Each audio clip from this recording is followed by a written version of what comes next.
Welcome to Creative Piecemeal Podcast, a podcast for creatives. I'm your host, Tammy Takeishi. Join me for compelling conversations with artists, actors, authors, musicians, and other creatives about the impact of the creative and fine arts in their lives and our ever-changing world. Thank you for listening.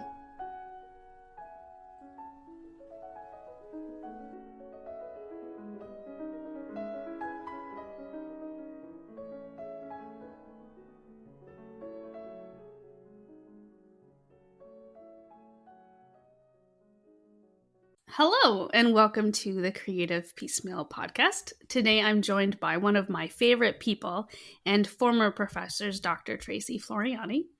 She is a professor of English at Oklahoma City University, where she teaches American literature and writing. She also serves as director of the Center of Interpersonal Studies through Film and Literature, the university's Public Humanities Initiative, and is currently the president of MELUS, the Society for the Study of Multiethnic Literature in the United States. She's the author of Fifties Ethnicities, the Ethic Novel and Mass Culture of Midcentury, and editor of the forthcoming Approaches to Teaching the Works of Ralph Ellison, and is currently working on a biography of Fanny McConnell Ellison. Welcome so much to the show. Thank you. Thanks for inviting me. You're welcome. We're going to jump right into the questions with who or what inspired you and led you to the fine and creative arts? As a human, what led me to interest in the fine arts and creative arts is, as a child, I was just a bookworm. And I was thinking about this, that I don't know how that happened because no one in my family read a lot. Even though I was encouraged to read and education was encouraged as a value in my family, I don't think anyone else was a big reader. And I just, books were a part of my life. I always thought I would be a novelist when I was a kid. My father, however, was a painter, and he didn't do it for a living. He was someone who just felt called to make art. And so I grew up with someone in my home who kind of modeled that you, outside of the paycheck job, that you should have kind of creative life. So there was that influence. And then, how I became a literature professor is a whole other story. But the person who I think set me on that path was my brother, but by making an offhand comment that I should be a professor. And I remember thinking maybe I'll do that. So that was when I was in high school. So I thought I would be a writer. I studied creative writing into graduate school. And then I found myself at this kind of fork in the road where I felt like I had to decide between creative writing and being a literary critic. And at the moment, the things I was thinking about really called me towards literary criticism. So I set aside my fiction writing impulses. I think I'm a person who has lots of ideas, but finds it hard to be consistently creative enough to call myself an artist, I think. Well, you've done a fantastic job at being a professor. I mean, all of the books in your classes that I took with you in undergrad still stick with me. And some of them are still some of my favorite books I've read to this day. That means a lot to me. I mean, I've taught for over 20 some years, and I've had hundreds of students. And so I don't hear from very many of them. And it's really an honor to have, I don't know, remember what year you graduated exactly, but it's got to be over 20 years ago, maybe about that. Or not, maybe not that much, 18, I don't know. But I'm honored that you still even remember that class fondly, or the experience of reading books with me. So thank you for that. And speaking of books, we can't not ask, do you have a favorite book or a book that you even return to on a regular basis? I don't think you're allowed to ask literature professors if they have a favorite book. Right? Yeah. I have so many favorite books. I mean, I think we all have books that are favorites at different points in our life. I was thinking about that, like the favorite book as a kid kind of question. And I think when we're kids, we reread more often than we do as adults, because we seek that familiarity of a favorite book or a favorite movie when we're kids. And now I do reread, but I reread for teaching. And so it's a very different kind of reread. And even books that I love to reread and teach over and over again, I have to take a break from because I get too familiar with them. And then if you love them too much, they're really hard to teach because you can't let people see other things than what you want them to see. And so you have to get distance. So I'm dodging your question. I will say there are types of books I like to read a lot. And I love to read books that I like literary fiction for the most part. And I love to read books that have what the novelist Jane Smiley calls high game quotient. So she argues that a novel that's sort of a whodunit, that's kind of plainly written, but you're reading it to find out like the solution to the mystery. Once you know who done it, you don't ever want to read it again because there's nothing else in the book to offer besides that, kind of mystery and solution. But a book that has high game quotient has linguistic value and poetic value in the language beyond the plot, and that engages your mind as you read. And that's the stuff that makes you want to reread because you see something new in the language every time rather than just something in the plot. And those are the kinds of books I like to read. And the authors that I think do that kind of thing very well are people like William Faulkner and Toni Morrison and Louise Erdrich and Alexander Hammond and even Cormac McCarthy. So Peter Carey, for someone who's outside of North America, he's an Australian author who I think does that very well. So yeah, those are the kinds of books I really like to read, and I like to teach students to like to read them too because they don't always want to. I like those kinds of novels as well, but I feel like it's not as common nowadays for people to pick up. I like to call them classics, So what's the book that sticks with you most from your college years? What are the titles that you were referring to? Because I don't even remember what we read together. When would that have been? Is it early 2000s, mid 2000s? It was in the early 2000s because I was in undergrad from 02 to 06. Okay. So. Yeah. Okay. A few years ago. Yeah. Well, Dracula, I remember really loving because I was like, wow, we actually get to read a horror novel at school. It's such a good novel. It is. I loved it. And then I loved that you showed all the different like videos and like movies of how people portrayed it over the years. Those were great. And then I'll never forget Margaret Atwood. Oh, gosh. Handmaid's Tale. I remember loving that so much that I wrote the author and told her about it. Oh, wow. That's great. Yeah. Little did you know. Yeah. Like she said, I wasn't trying to write a manual. Mm-hmm. Mm-hmm. She posted that on Twitter last summer. Wow. I was thinking about teaching Dracula. I haven't taught it in a long time. And I've just finished a semester and still trying to figure out alongside my students how we're navigating this space. It's not really after the pandemic, and we're trying very hard to be back to normal, and it doesn't work. And so I was just thinking, like, I couldn't teach a novel like Dracula now. It's too long, and we don't have the focus for it right now. The culture has shifted a bit because it's 600 pages or something, 580. I don't know. It's a long novel. It goes kind of quickly, though. Yeah. So I'll try it again someday. Yeah. So I'd love to talk about some current projects that you're working on. Is there anything that you're able to share with listeners? Sure. I've been working for, I want to say I'm in like year 7 of working on a biography that you mentioned in the bio of Fanny McConnell Ellison, who was the wife of Ralph Ellison. And I was not trained how to write biography in graduate school or how to do archival research. I came from a program and an era that was kind of literary theory driven. And so I've had to do a lot of self-teaching, and it's been a slow project, but it's been great because you get to be sort of a historian on the one hand as you go through archival documents, but you get to be a real storyteller on the other hand because you're looking at material culture, which I have studied a lot in my training, and say, what is the story that these documents and random things are telling? And so really getting to create a narrative like that is really, it's a great creative challenge as well as sort of a amateur historian, scholar challenge. And so I've been really enjoying that. And I'm about 300 pages into it. I've been to over a dozen archived collections.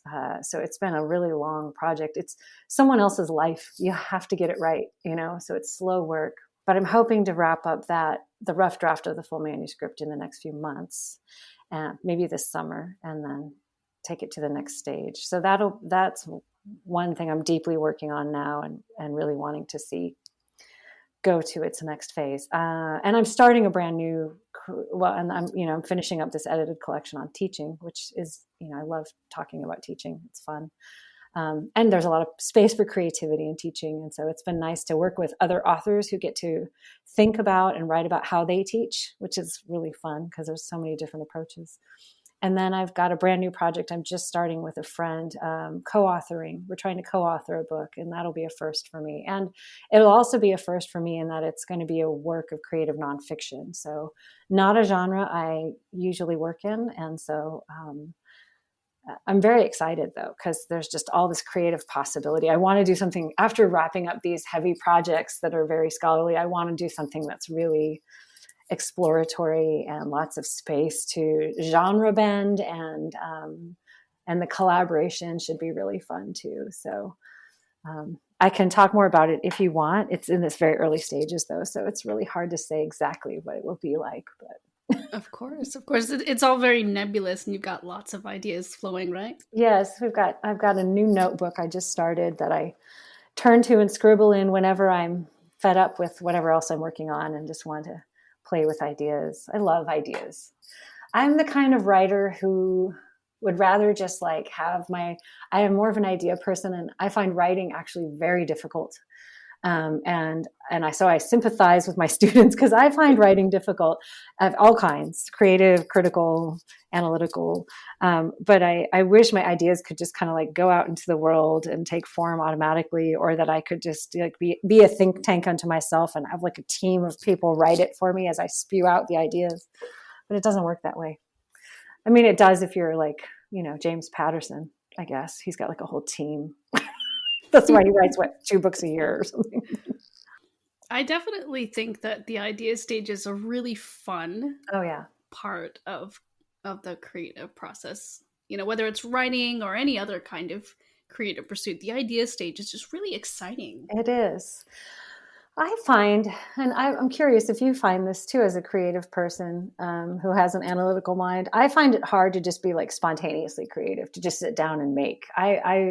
I'm more of a planner, and I feel like that can be beneficial, and it can also get in the way of the creative process. Yes. It's weird because I'm not a super planner or super spontaneous. So I'm just I think I'm going to create something right now, and then I just see what happens. That's kind of a happy middle ground. Yeah. I find that I'm, maybe it's because I've been studying books for so long that when I think about what I want to write, I'm already trying to anticipate the shape of it.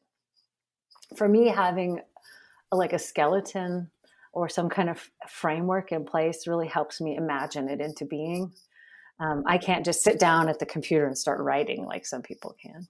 And then just they'll see what shape it takes. I have to start with the shape, and I'm willing to let the shape evolve, of course. But so then you love outlines? I don't like formal outlines. I call them maps. I like to map. I think metaphorically, I want to plan the destinations along the journey, but have a sense of where I'm going, but be open to detours and adventures before I get to the destination. Because I think the journey is so important in the creative process, and I'm not just interested in the end product.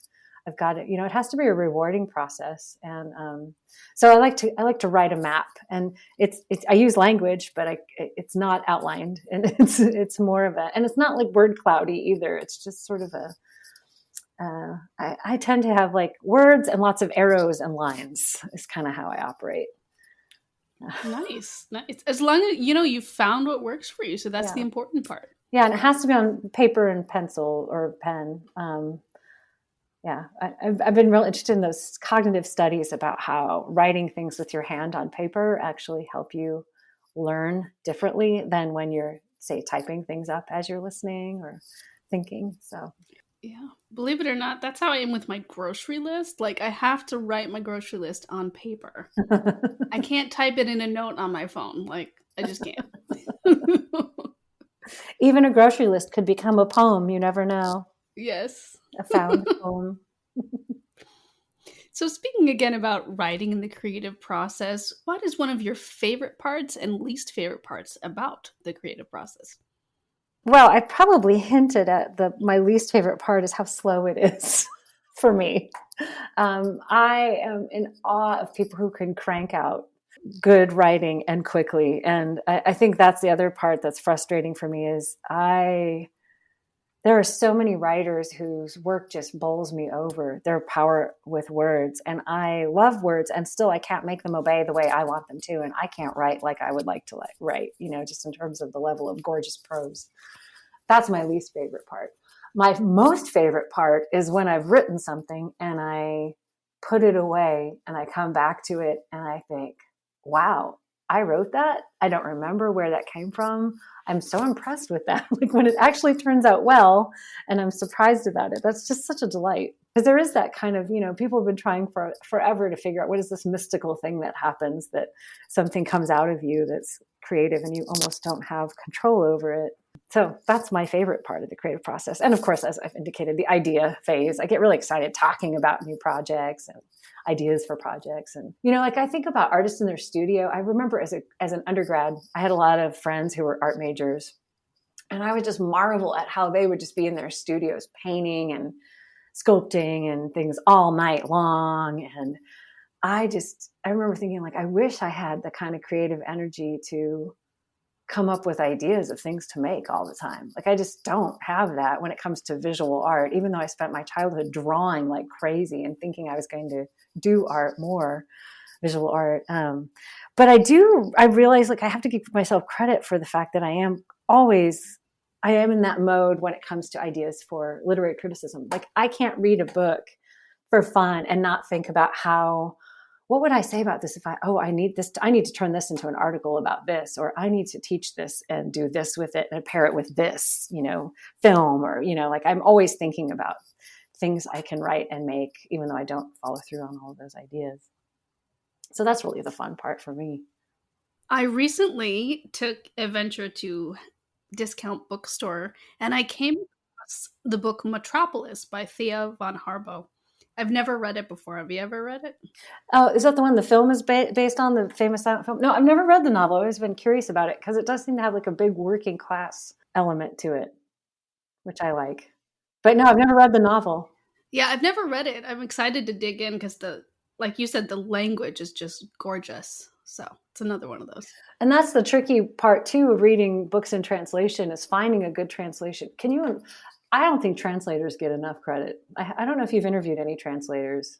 I haven't yet. That's a good idea, though. Yeah, because I did some translation projects in graduate school. I was working on some poetry translation, and it was a really good learning experience because I realized that you're literally translating the language and you're also doing interpretation of what the poem means so that you can get its essence through, and then manipulate the language to make sure that meaning comes through from, that it's not just a literal translation. And so it's a real art form. And I'm always sad that translators don't get more credit. I know that Gabriel Garcia Marquez had a favorite translator of his work that he thought did the best at it. And I can't remember that person's name, but so it sounds like you found a really good translation from the German, unless you're reading German and I just didn't realize it. Oh no. Definitely in English. And I've only skimmed the first page, but so far it looks great. I think I always read the first paragraph before I purchase a book. That's usually the deal breaker for me. It's silly. This book looks interesting, but let me read the first paragraph. I also do you have rules for yourself with reading? I do. I have developed rules about what will make me buy a book, what will make me finish a book. I'm really I'm pickier than I used to be, and I guess it's just because I have such limited time. So often if I'm interested in a book, I'll check it out of the library first, and then if I really love it, I will go out and buy it. That's good. So that something you'll reread? Yes, because I have limited time and limited book space, shelf space rather. Yeah, and there are, I picked this up from someone else somewhere along the road, but there are so many books in the world and you can't read all the books you want to read. So why make yourself read one? I think a lot of us feel obligated to finish a book we started. I do often. especially if I've purchased it like in hardback or something. But this person said, if it hasn't grabbed you by page 64, I don't know why the 64, but then stop. There's other books that you could be spending your energy on in this limited time on Earth. So I'd use that rule now. And I've actually one time had a book. I remember the book too. I was just not into it. It was not going anywhere. It wasn't picking up. And I was about to put it down. And I literally hit like page 63 and was like, oh, whoa, here it goes. And then I stuck with it. Another rule I've developed is I will not recommend a book I've read to someone else's book club. Oh, that is smart. You never know who those people are in the book club and what they were like. Exactly, because I had read this book and I loved it so much, and I recommended it to a friend, and my friend thought it sounded interesting. She recommended it to her book club, and they all hated it. Oh, no. I was like, okay. That's a smart rule. Yeah. Yes. I sometimes have old friends text me and ask me for, book recommendations, and I'm always a little scared to, I feel like I always give them qualifiers like, well, if you like this kind of book, but this is the kind of book I like that you might not like. So yes, it's surprisingly hard to recommend books to people because everyone's tastes are so diverse. It's true. That's why I like teaching, because I can force people to read what I want them to read. That's right. That's the way to do it. And I always tell them if they're not enjoying it, I'll say, because this is true, I really honestly believe this. There are books that I like to read, and there are books that I like to study. And it's two different modes of reading, right? There are books we read for fun, and then there are books that are like just really interesting to study, even if you don't enjoy the read, And most people will nod and go like, oh yeah, that's true. Like I was forced to sit through Wuthering Heights, and I hated it. But then when I learned about it and we studied it, I really liked it. That wasn't me. I don't think I've ever taught Wuthering Heights, but I've had people say that, students say that. This is what I argue when I teach Faulkner often, because not everybody likes him like I do. Is there a book that you haven't taught in your career that you would like to? I'm sure there are many. Yes. Every once in a while, I have this rule that I read. I'm not allowed to read with a pen in bed, because as a literary critic, I often annotate while I read. And so there will be books that I'm reading for fun in bed, and then I'll be like, oh, I kind of want to teach this. So I think that, so eventually those do make their way into the classroom, and I try to think about ways to like work other books around it, because I try to teach kind of thematic courses. But I'm drawing a blank right now of one that I haven't taught yet that I want to teach. If I think of it, but yeah, I've always got a backlog of things I've been reading that I would love to bring into the classroom. I teach a class, and it's an upper level seminar in ethnic literature every couple years, and it's subtitled "What's Hot Now?" And what I try to do is teach things that are getting a lot of buzz and a lot of critical praise from just the past, say, 5 years or so. And so that's it keeps me on my toes. It makes me read a lot of new stuff. But it's always hard because there's so much I want to teach that's hot right now that I haven't figured out a way to fit it in to make sure that there's kind of fair representation. So I guess one example, a title did just come to mind now. There's a book by Ocean Vuong called On Earth We Are Briefly Gorgeous. He's a poet, but it's a really poetic narrative, and it's a very difficult one. It's got a lot of like abuse and trauma and difficult issues. It's a coming of age story, and I would love to fit that in somewhere, but I don't think this is the right time. The right class hasn't come along. I'm finding it's very hard right now for students to read stuff that has a lot of kind of traumatic content just because of what's been going on in the world. So I try to be sensitive to that too. So you talked about how you enjoyed creative writing, and you're getting into that as well. But what is a piece of writing advice, and this could, I guess, go towards academic writing as well, that you ignore, and one that you always follow? Well, I have a colleague who says all writing is creative. He gets mad when I say, like, the creative writing students versus the literary criticism. He's like, all writing is creative. And it is true because you're actually creating something. But that said, I think the advice that was the advice that I ignore, I always follow my advice about mapping and pre-writing. I do think you need to, if you're going to write something that's bigger and complicated, and sophisticated, you do have to plan it first. You can't just sit down and write. Or you sit down and write and then you stop. Like sometimes I'll write an introduction or 2 or 3 paragraphs and then stop and map, right? Where will it go from here? What did this introduction generate? I always follow that advice, and I use that when I teach writing. The advice I always ignore, and it's accidental, is how to do good transitions. I'm always getting on my students' cases about like, this idea just abruptly shifted to this idea, and you didn't help your reader understand why you're going from here to here. And then I'll go back and look at my drafts and be like, oh, where are my transitions? How did that happen? So yeah, it's weird how that happens. I don't remember if I ever took any writing classes from you. It's been so long ago. Well, I mean, that's the other thing is in literature classes, it used to be you could go in and say, well, you all have taken comp and now you're going to apply those skills to a literature text. And I didn't have to teach much writing in a literature class, but now I do. And that's as part of it is that they don't always know how to apply skills, you know, and just helping them apply them. But especially since the pandemic, we currently have students who, no fault of their own, you know, finished high school online. And I had students tell me, like, because of the workload and constant adaptation, like we just weren't asked to turn in any essays. So they, you know, I got people who were college freshmen in the fall of 21 who hadn't written an essay in over a year and a half. And so now I think I'm still having to help them see how to really do it well. And so I've been doing a lot more like kind of instruction and workshopping in every class on, you know, even if it's just like a mini workshop for 15 minutes on here's how to actually make this turn out better. Much more than I used to. Maybe I'm just a pushover, but part of it for me is I want to read better essays. I'm getting too old. I need to like pre-plan to make sure they're better when I get them.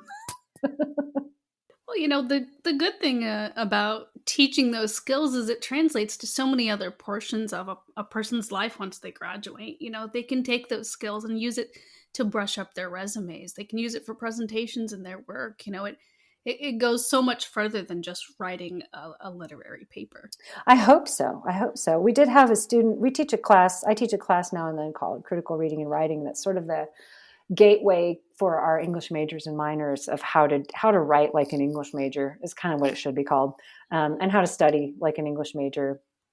But this is for creative students too. But our pre-law students often take the class. Their advisors put them in it because they like the way we teach them writing. And I've had a student who went to law school in her first year of law school said, I am so glad I studied poetry because studying poetry really helped me in law school.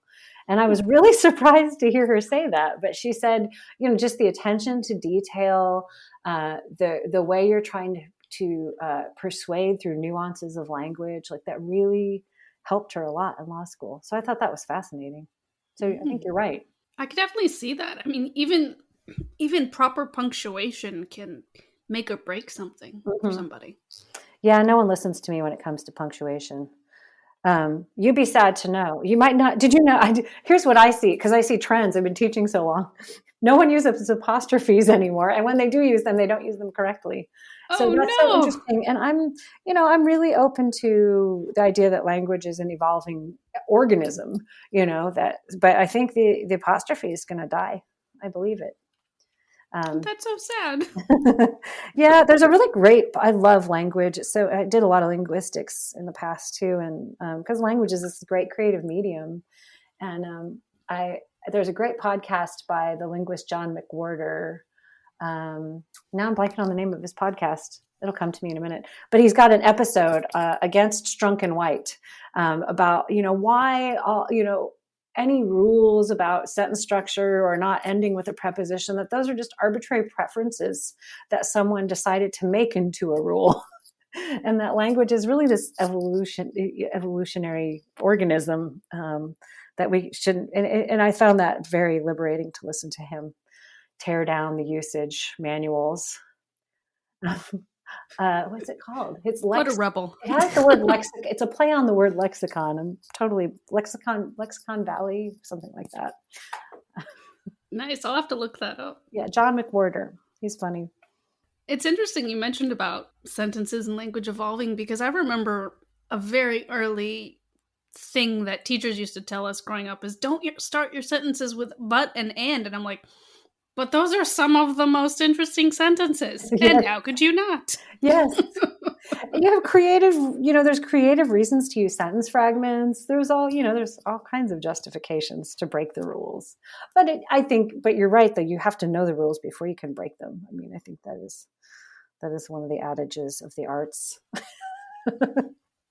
So I am terribly curious, and this might be a tricky question. If you had to have a title for your life, what would it be? For my life? Like if my life was a book? Mm-hmm, if your life was a book, yep. Or a podcast? How I plateaued in upper mediocrity. I feel like most of my creative endeavors, I get like above mediocre, but never like excellent. I tend to plateau at all skill levels, whether it was, instrumental music as a kid or visual arts. I, get good enough to get noticed, but never get better. And I feel like I'm that way with almost every creative endeavor of mine. Plateauing in upper mediocrity. That's a catchy title, though. Is it? I don't know. It might just be a discouraging one. Oh, goodness. What is something that you absolutely love about your career field that you found surprising? Okay, the moments that bring me the most joy that I was not expecting, and I should have expected this. There will be moments where I have like 20 students working in pairs, deeply analyzing poems and like having animated conversations, and the room is just full of noise. And I'll just stand there and be like, I am so happy that 20 people are just geeking out over poetry right now. That just brings me such joy. Those moments where you're like, this is a really cool job. And then there are the moments where I'll get really feeling bogged down with work, and I'll be like, oh, boo-hoo, I get to read for a living. I do have to remind myself that it's a pretty cool job, as much as hard work it is. And a lot of the work that is hard is stuff I impose on myself. Like, I don't have to teach a class where I'm reading 6 brand new novels, but I want to do that. So, but believe me, class prep in those semesters gets, well into the night of me reading hundreds of pages. Too bad you don't get overtime for reading, right? Oh, I know. It's supposed to be, I guess it's a fringe benefit of my job, isn't it? I mean, that's the other part that's really cool is we get a lot of free books. That's a pretty special perk. Right? Because you could be like, I teach. And they'll be like, we'll send you a copy. It's harder than it used to be, though. I have noticed. So we will get promos for like the new novel from Penguin. And they'll say, do you want to preview it for teaching? And I'll say, sure. And they'll be like, okay, we'll send you a digital copy and you have to use it in our platform. And I do not like ebooks. I don't enjoy reading that in them. I'm just old fashioned. I have to have the actual print book in my hand. I love ebooks for when I'm writing about a book, because it's really easy to like find the language, like, oh, I remember this scene where this person uses this great metaphor and I can search for it in the ebook. That's wonderful as a tool. But as a reading experience, I need a real book. And so, yeah, I'll get free books, but they'll be like, here's your free download in our platform. And it doesn't work as well as some of the other platforms. Yes, but at least it saves paper. It does. I'm all about saving the planet. Yeah, trade-offs. I think there are worse environmental impacts than printing books, but True. Very true. I'm going to defend books for as long as I can. When I was in grad school in the 90s, I guess it was mid-90s, I remember them saying, all of these books will be gone. It will be all digital in 20 years. And it's not. And I'm delighted. Yeah. Yeah, I definitely like holding a book in my hand more. Yeah. I do like that. I don't know if you're noticing this, but I am reading more about and noticing in my student behavior a push against technology. Students who are choosing to write notes by hand. Students, younger people who refuse to have smartphones, people who want print books. I gave an exam the other day, and I let them choose about whether they wanted to do an online version or a handwritten version. And out of the 20 students in that class, I think 17 did it by hand. So I found that very encouraging. Yeah, I think that's a good thing because, like you said, there's just something different about handwriting and having the tangible objects. Yeah. Yeah. And it does your mind works differently, and you can see it in front of you differently. So another book question. If you could be any fictional character for a day, who would you be? That's easy. Pippi Longstocking. She's got a bag full of gold, a monkey, and a horse, and no parental supervision. I mean, she was one of my role models when I was a kid, and I still would love to spend a day being Pippi Longstocking. She doesn't care what people think. She doesn't care about rules. She would sleep in her bed upside down. I mean, I remember that movie as a kid. It was the best. Yeah, she was funny. She probably wanted to spend more time with her parents, but she seemed like she was having a lot of fun. I think you're the first person to mention Pippi Longstocking. I get a lot of people mentioning like Elizabeth Bennet and things like that. So. Oh gosh. Well, I would like to be trapped in my class status and my gender role and wait for some man to court me. No, thanks. Yeah, I don't romanticize the past like that. I want to be a loudmouth with all the money and candy and a monkey to play with. That said, I wouldn't actually want a pet monkey in real life, and I find it morally problematic to make pets of wild animals. But in a fantasy fiction world, sure. Yeah. So speaking of regular pets, do you have any regular pets? I do. They impede my writing process quite a bit. I have a dog and a 90-pound border collie mix and a cat. Yeah, that's all. Just the two of them. They tolerate each other. That's cute. Yes. Does your cat ever like to go up on the laptop? Absolutely. Or to just like attack my arm while I'm typing because I'm not using it to pet her. See, that's really what's slowing you down here. It is. There are many factors, but that is a big one. Yes. If you could bring any creative person back from the dead to have a chat, who would it be? I think it would be James Baldwin. Although, yeah, because I thought about this before when people say, like, if you could have a dinner party with, like, this number of famous people, who would be at the table? And I was always like, oh, it would be James Baldwin, even though I would probably find him incredibly intimidating. And, I'm sure I would put my foot in my mouth and he would take me down. But I find him brilliant. I think if you were the kind of person he trusted, he'd probably be hilarious and wonderful to be around. There's something about him. He's very charismatic. I think I would love to meet him. Yeah, I can say, you asked me a favorite book question before. I do have a favorite short story. I have many favorite short stories, but James Baldwin's short story called Sonny's Blues is one of the most gorgeous short stories I've ever read. And I remember that one. It's a story I can read over and over again. It gives me goosebumps. Mm-hmm. The imagery is just so powerful. Mm-hmm. The very cup of trembling. There's that great line about the very cup of trembling as he's listening to his brother play the piano. It's lovely. That's a good one. If you had no barriers at all to a project, what do you think you would embark on?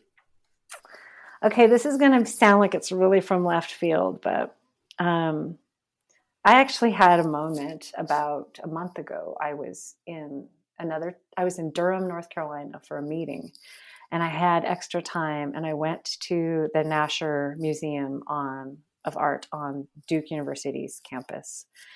And there were so many pieces of art there that got me really inspired to make things, because I do some I still dabble in some visual arts on the side. And I proclaimed in that museum, if I had enough money, I would just take an entire year off of work and just make stuff based on what I'm seeing here today. And so that's what I would do. Then the specific project, I really love doing textile-based projects. I like to sew and do all kinds of textile arts. And I'm afraid to say this on your podcast because I know that thousands of listeners listen, and I'm afraid that someone's going to steal my idea. But this is what I was like, Mom, my mom was with me. I was like, Mom, this is the project that's going to make me famous.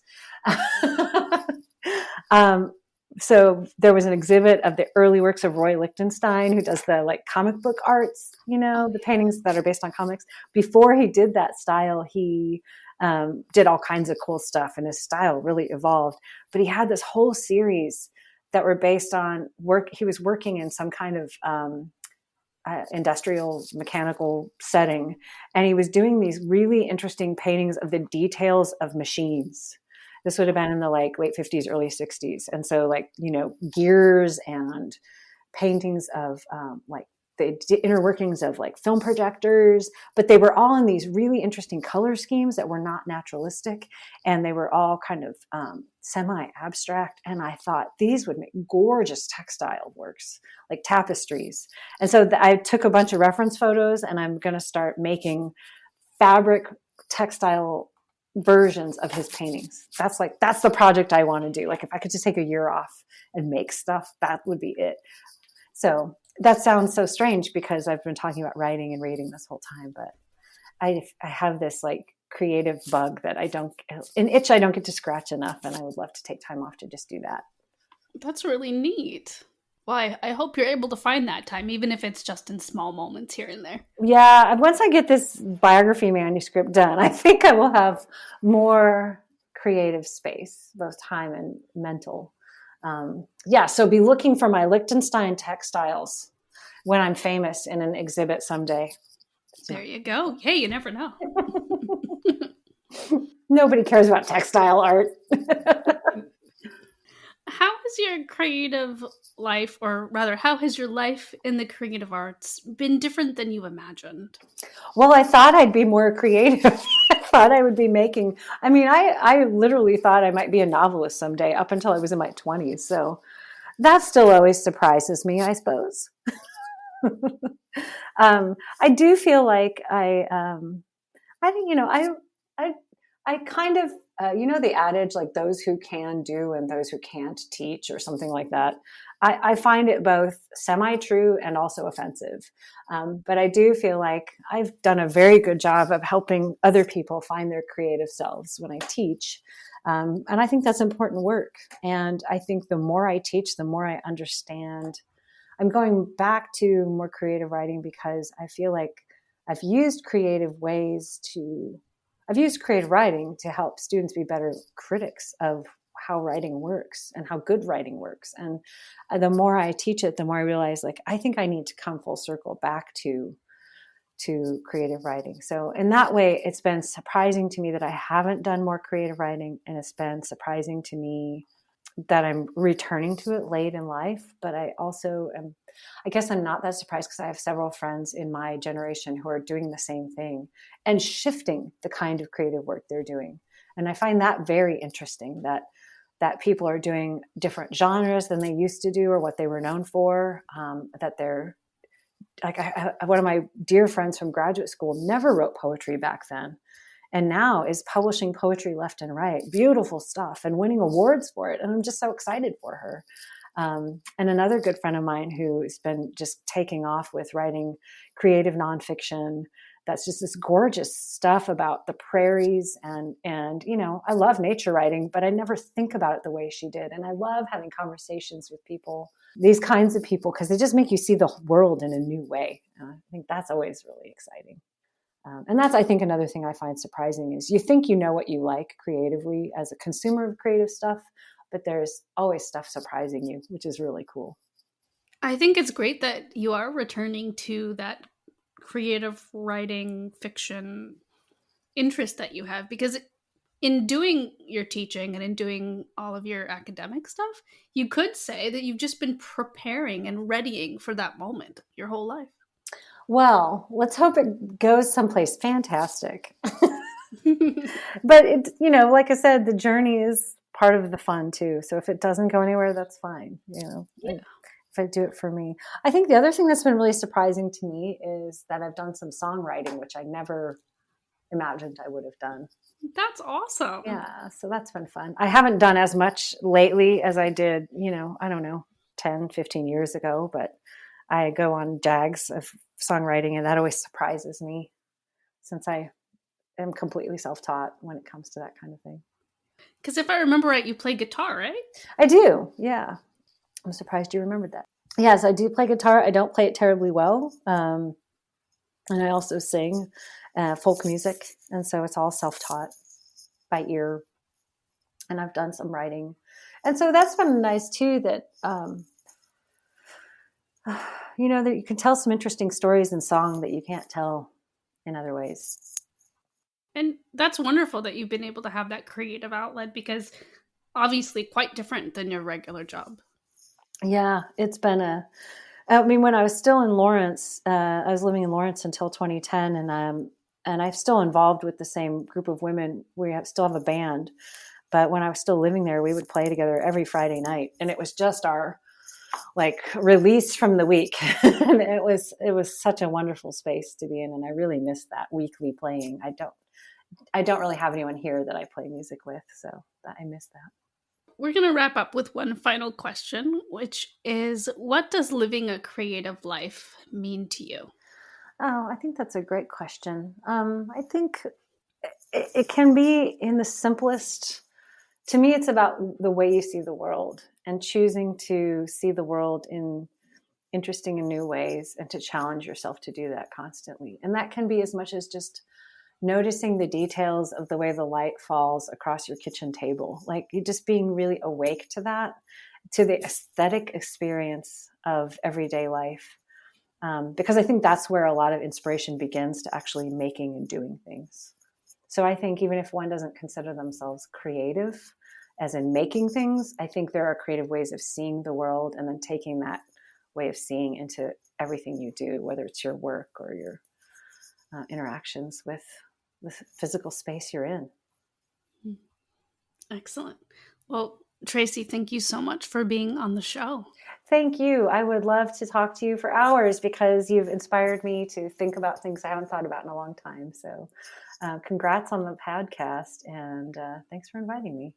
You're welcome. Listeners, please check the show notes for Dr. Floreani's biography, and have a great day. Thanks for listening to the podcast. Like the show? Have a question? Stop by the Facebook and Instagram pages. Links are in the show notes, or search for Creative Piecemeal Podcast on social media and click follow for all the latest.